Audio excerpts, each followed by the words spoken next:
Ja, herzlich willkommen zu unserer Sendung mit Steve Deace zu der deutschen Erstveröffentlichung des Romans Nefarious, eine schändliche Verschwörung. Ja, und ich freue mich sehr, dass wir ihn jetzt hier bei uns haben. Ja, welcome, Steve. So, your book, I think there are quite a lot of people in Germany that have seen the film, but they didn't, in fact, read the book. So, what is this all about? How did this come into life, this whole project? Well, I had just, it was about 10 years ago, and I had just published my first wide release book as an author. And part of that is I went to Washington, D.C. for the very first time, our nation's capital, to do some publicity for the book. And I get into my hotel room and I got to get showered and changed to go do some publicity. And I'm in the shower, and I hear in the back of my head, I hear the following: this book is dedicated to all the useful idiots out there, especially all of you who had no idea you were being used all this time. For you proved to be the most useful idiots of them all, Nefarious. And I thought, that is a weird thing to have pop into the back of your head in the shower. Yeah. And I get done. I go do my appointments. I come back to my room that night, and I start thinking again about that thing that was in the back of my head that I thought of in the shower. And I just sit down at my laptop in my room. I start playing around with it a little bit, and the inspiration comes to me. Who is Nefarious? And I kind of created a composite of J.R. Ewing, if you know old American television, the famous series Dallas, Yeah. and then Heath Ledger's Joker. I kind of put those two together in my mind's eye, and I just started jotting down some things that I thought such a figure would say. And the idea came to me: what if we took C.S. Lewis's idea in a Screw Tape Letters, where he allows humanity to see the unseen realm from the inside out and see what hell really thinks of us. Well, and it really talks a lot about how we're tempted by the devil as individuals. So I thought, what if we took that threat and made it bigger? What if we talked about the temptation and the takedown of an entire culture? And from there, I started writing what would go on to be about still 85-90% of the introduction that I wrote that night is the introduction there that's in the book you held up. And I called two of my theological friends who are from some different theological perspectives. I called both of them and I said, hey, I'm not going to tell you what this is or what it's about or even who wrote it. I'm just going to read something to you, and afterwards, just tell me point blank what you thought. And so I read each of them the introduction, and they were completely blown away and said, wow, I've got to hear more. I mean, that's incredible. And I realized maybe that I was onto something at that point. And I mean, what better place to get inspired to write about a demonic takedown of your country than in Washington, D.C., where all the corrupt politicians are, So that's that. It took me a long time to write this book. I can normally write pretty fast, but this book, I was not comfortable with sitting in the, putting myself in the place of a demon for long periods of time. And so this book would just sit on the shelf sometimes for weeks or months before I would write anything, which is why it didn't eventually get published until March of 2016. It took me almost a year to write the book. And it was, when we got done, I didn't plan it this way, but the first edition of the book had the exact same amount of pages as C.S. Lewis's Screw Tape Letters did. So again, I did not plan it that way, but I just kind of took that as a sign. But this sounded a little bit abstract to me, because when we translated the book, it was sometimes quite a scary experience to us, because strange things happens, like the whole pages were missing and a word appeared where they shouldn't. So how did this demon come to life, or did it really need to come to life, or was there something more? Because it was so it was really a scary experience sometimes, to us at least. Yeah. It was a scary experience writing it, for sure. And the big challenge as a writer was not to write it in my own voice and create a caricature of myself. And the big challenge was for me as a Christian was to try to put myself in the place of my enemy. And it's funny, I go back and I'll reread that book today, and I've written several books since then. One of them became a #1 worldwide bestseller. Another one became a national bestseller. But I am confident I will never ever write anything as good as that book. I read parts of it now, and there are parts of it that I don't even remember writing. I was like, wow, that's really good. The book, I think, is beyond my capabilities and talent. I view it as a prophetic work, not prophetic in the way of the writers of the New Testament, where the Holy Spirit is literally writing the Bible through them, but prophetic in terms of the amount of truth that it's able to tell, and the way that it is able to tell it. We often look at the word prophet or prophetic and only see it in the context of the one who can tell the future. But one of the other definitions is truth teller. And this book, I think it operates at multiple different levels. I think that it is kind of 4-dimensional chess. And just as when it comes to our enemy, the devil, even when he tells us the truth, it's a lie, meaning that even when he says things that are true, it is not from a premise of truth. He is saying true things with the intent of deceiving us. And I think that this book captures that. I will tell you the hardest part of this book, other than inhabiting that character for long periods of time. I mean, after a while, and I write, when you stare into the darkness long enough, man, the darkness starts looking back at you. Okay. Yeah, exactly. Yeah. Yeah. And, but the other big challenge I had was how to end it. I like gritty stories, but I like redemptive ends too. Like if the story's really gritty, but there's a redemptive ending, I'm in. And like when we sold the movie rights to the book, I actually put in my contract that there could not be any cheesy conversion scenes at the end that would undermine the book, right? But or undermine the movie. That happens to a lot of Christian films. They feel like at the end there's got to be some, ham-fisted, worked-in, contrived conversion scene, and it just undermines, and it's cheesy and it's cringy, and it undermines the whole movie at that point. So I didn't want that to happen to our film. But I struggled with how to end the book. I did not want it to end on a sour note.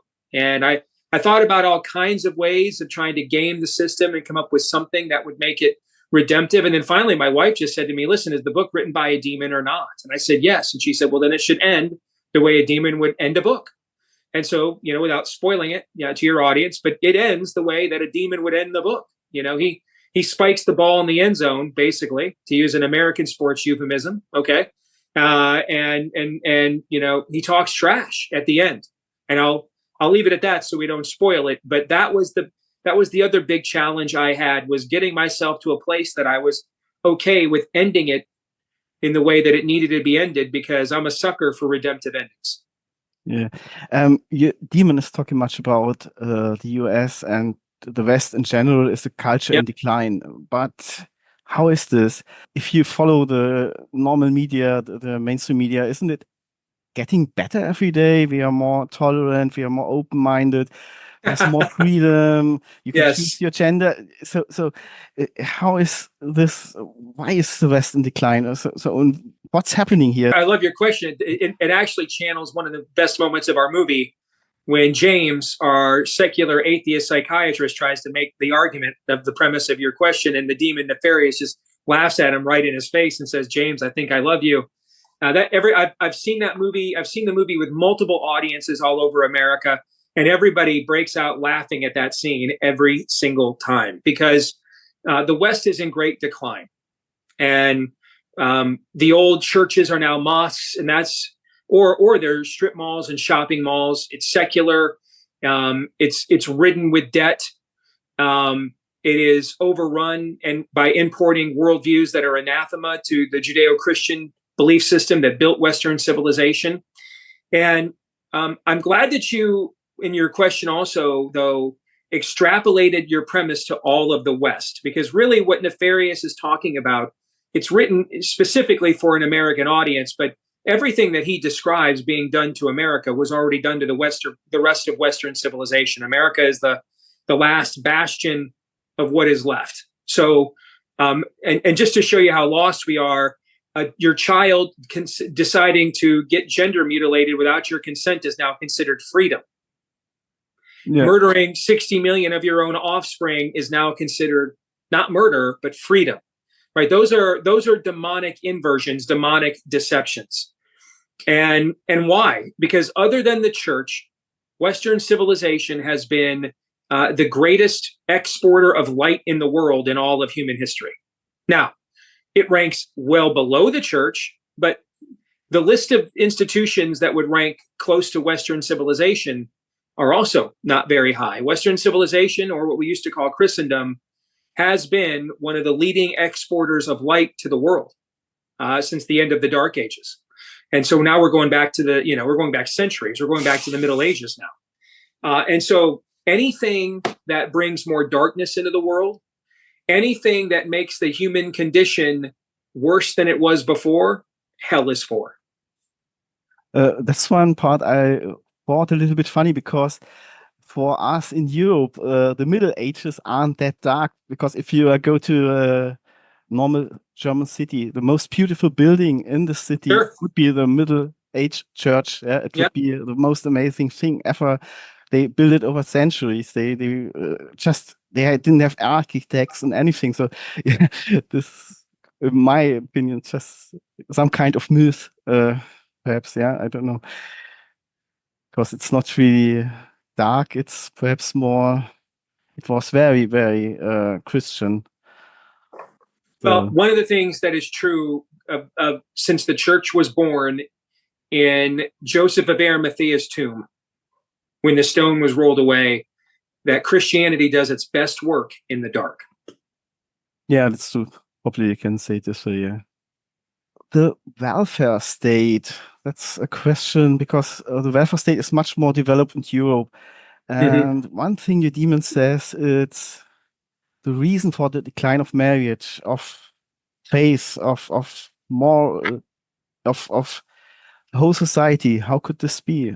I mean, this is quite because in our opinion, the United States are more or less a country where self-responsibility is in the center of each person, and builds the stone on which society is built. And you have a much bigger welfare state in Germany, in the United Kingdom, in France, everywhere. So. Yeah, I mean, basically, your country and England have been underwriting the cost of the European Union for the last 20 years, which is why England had a vote called Brexit to get the heck out of the European Union. They got tired of working for Greece, But what's happened here in America, too, it's the same pattern you've seen in Europe.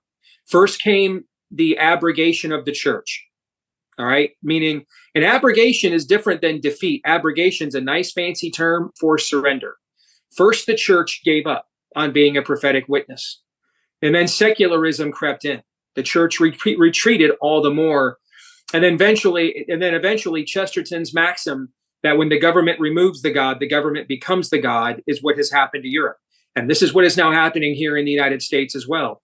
Something will always rule. Something must always be worshipped. Your audience should always remember those two things. Something will always rule. Something must always be worshipped. Those are metaphysical iron laws of the creation. There's never not going to be some form of God, and there's never not going to be some form of ruler or ruling class in every society. Are we talking about democracy, republic, oligarchy, plutocracy, autocracy, monarchy? All right. Are we talking about feudalism, mercantilism, communism, globalism, whatever the ism is? There's always going to be one. And is the state God? Is there a God separate from us? Are we all panentheistic? Are we all one within God? There will always be something worshipped. And so every argument really is a theological argument. Every single one, every single issue argument, culture argument in any society is a theological argument. It's a question of who is in charge, who is ruling, who is being worshipped. And so what you see in much of the old world now, what we call the old world here in my country, is it's given over to the state. The state is in whom you live and breathe. The state is supreme, all right, in all things. And that there is a rising movement in America that wants to emulate that here as well. And that's really what is the greatest source of the current culture war in America.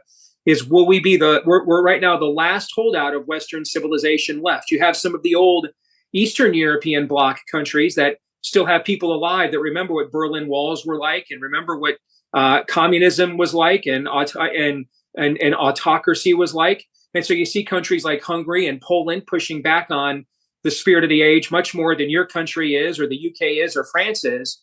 But those are also really, democracies in their first generation. They're at their nascent stages of ascendancy. They don't have the critical mass and wherewithal to actively push back on a spirit of the age the way the United States does. And that's why you're really seeing the spiritual battle for the West as amassed here. The United States is really the final outpost of Western civilization. If it survives, then you'll see those countries like Hungary and Poland. They'll get an opportunity to benefit from our success and reach a second generation of freedom and liberty. If we fall, then they become even more isolated in the world, and then it becomes even easier to pick them off. Another question we did ask, is your demon Lutheran and you are Catholic? So this was something we were wondering about, because there is very fond on the scripture. And as you say about Catholics, they are more church-oriented because the church is the way to God. So this would be quite an interesting question for us. Sure. Oh, I'm actually very evangelical. I'm a sola scriptura guy. Okay. So my film directors are both devout Catholics, but for me, I'm a sola scriptura guy. All right. Okay. So okay. I'd be much more in the camp of the great Augustinian monk Martin Luther than I would be his debate rival of that era, Erasmus. Something quite interesting for European readers is Charles Darwin. So your demon is making joke about the evolution theory. Mm-hmm. Can you say something about this? Because in Europe, it's really dogmatic. If you don't think, and that's because it's the state religion.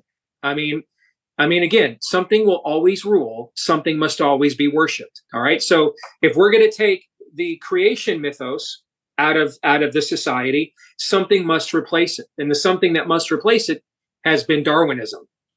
And now what you're seeing now in a second century of Darwinism is social Darwinism, or sometimes it's referred to as cultural Marxism. But really, this is now where, if you read Darwin's follow-up work, The Descent of Man, okay, Darwin was not a moron. He understood that what he was doing was begging questions, and he was doing it on purpose. His intent was to deconstruct the church. He hated it. And so if we're going to deconstruct the church, therefore, then a moral ethic must emerge that replaces that which the church taught. And that's what Darwin articulates in The Descent of Man. I mean, if you take whether it's Malthusian ethics from Thomas Malthus, the European philosopher, if you combine that with Darwin's Descent of Man, you have the basis of much of secular left-wing spirit of the age, unchristian, post-Christian Western thought comes from those kinds of pillars of philosophy, and many of their policies. Human nature is basically good. We're not sinners, therefore we can create utopia on our own. We can be like God, like Lucifer says. We can ascend. We will be like the Most High. That is the basis for many of the policy debates that we are having in America, and many of the cultural and policy upheaval and that you have seen in countries like yours in Europe, where the old Christian ethic has been replaced by a new statist one. And one of the things that you can always deconstruct these people with is a simple question: why? Okay, fine. Human beings are a result of randomly evolved processes over the course of 1 billion years. Why did we come up with? Why did we evolve into? Why do we have evolved souls then? Why do we have a conscience? Why does the creation need for us to have a conscience? It doesn't. Why aren't we just a higher? Why don't we just replace lions as the king of the jungle? We're just hunter gatherers, killers. We're just perpetuating a species. There's nothing more to us. Why do we need consciences? Why do we need souls? Why do we need psyches? Why do we need morals? Why do we need those things? And of course, the answers to those things all beget questions of origin and design. Right? The only reason that we don't need to have a conscience unless there's a designer to hold our consciences accountable to. That would be the only reason. And so we have them. Why? Why? When a lion on the Serengeti in Africa, when he's been done mauling a herd of antelope, and an hour later, as he's overate and gorging up the food that he ate and letting his cubs eat his puke or his gorge, that's how they feed their cubs there, right? When in the middle of that, when one more wounded antelope comes across the Serengeti, the lion doesn't think to himself, "We, by golly, I'll let this one go today. I've had plenty to eat. He looks like he's weak, not really even a fair fight. I'll let this one go. We've had our fill." No, because the lion doesn't think at all. The lion lives on instinct. So guess what the lion does? Even if he's gorging, even if he's had too much to eat, sees a weak prey, he attacks, just as he would before he ate anything. Why? No conscience, no soul. Why do we have them? What would be the purpose for us needing to have them? Global warming is the apocalypse, is the book of Revelation of the statist religion. All right, we're all going to die and be judged for how we treated Mother Earth and the environment, as opposed to what we did, whether we obeyed the creator of the earth or not.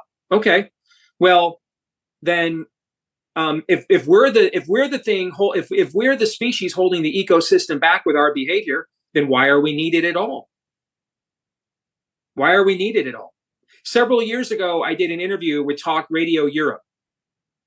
And the woman who hosted the show decided she wanted to try and attack me on the abortion issue.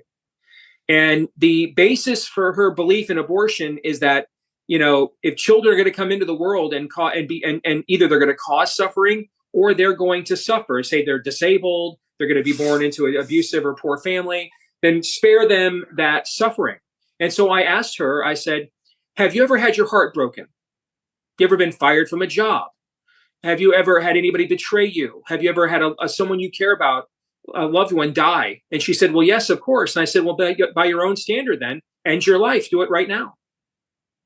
If the point of human life is the avoidance of suffering, and we should deny existence to human beings on the basis of whether they're going to either suffer or cause suffering, well, then you need to prove to me your point. By your own admission, you have suffered. By your own standard, therefore, you should end your life. I'll wait. She didn't end her life. Yeah, it's crazy because if this argument counts, you could extinguish the whole humanity.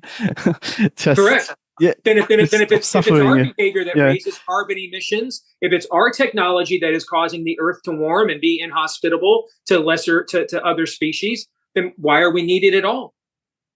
Just fumigate the entire human species then. There's nothing unique or special about us. We're randomly evolved processes. There's nothing about us that's perpetual or eternal or cosmic. So what's it matter then? Yeah, it's a really crazy thing, this culture of death. And do you think it's one of the main reasons for the decline of the West? The culture Absolutely. of death, the killing? Absolutely. Yes. There are two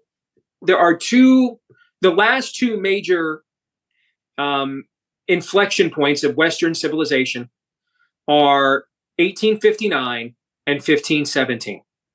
1517, the Catholic Church basically created Western civilization, but it was dying out. And the Protestant Reformation basically saved Western civilization. That's when 1517, All Hallows Eve, is when an Augustinian monk named Martin Luther goes to the college he taught at, Wittenberg, and he nails 95 theses to a door there in your country, asking for a disputation, which is an academic term. He just thinks he's starting a debate. He has no idea he is going to upend the entirety of Christendom with what he's about to, unfurl. Okay, and but that is one of the inflection points of Western civilization. Is 1517, and 1859 is the other. 1859 is when Darwin published Origin of Species. By the way, You ever notice we leave the rest of we don't ever mention Darwin's subtitle? You ever notice that? The subtitle of Darwin's book, or The Struggle for Survival of Favored Races. Funny how that works. We always leave that part of it out. Today, we leave it out today. Yes, we leave it out in today. March discussion of it at the But 20th that century. is, Yeah. but in your country with the Nazis, in Exactly, my country, in my country with Margaret Sanger, it was the subtitle of Darwin's book that drove the eugenics movement in all of Europe. And of course, in your country, the Nazis were heavily influenced by eugenicism. In my country, Margaret Sanger and Planned Parenthood and the abortion movement were heavily influenced by eugenicism. And eugenicism was spawned literally with the subtitle of Darwin's book. Oh, one more question. Sorry. There was a funny thing. I stumbled over while translating your book. If you stand before a mirror and say Bloody Mary or Candyman, so what's happening then? Oh, those are references to American pop culture. We have every culture has its own ghost stories and its own myths and legends. And there's a long-term legend in America that if you look into it, if you sit in a room by yourself and look into a mirror and say Bloody Mary 5 times, a violent ghost, the violent ghost of Bloody Mary, will show up and take you. And then about 30 years ago, a popular horror movie called Candyman borrowed from that and said, if you say Candyman into a mirror 5 times, okay, then the ghostly monster Candyman will appear and take you. So that was a reference to a couple of pop culture legends here in my country. Then thank you very much for your introduction. And would you mind giving our readers some words to keep in their hearts, something important you would like to join with our German readers? You bet. I would be happy to do that. And if you consider yourself a Christian, cynicism is never an option for you. Doesn't mean we have to be naive.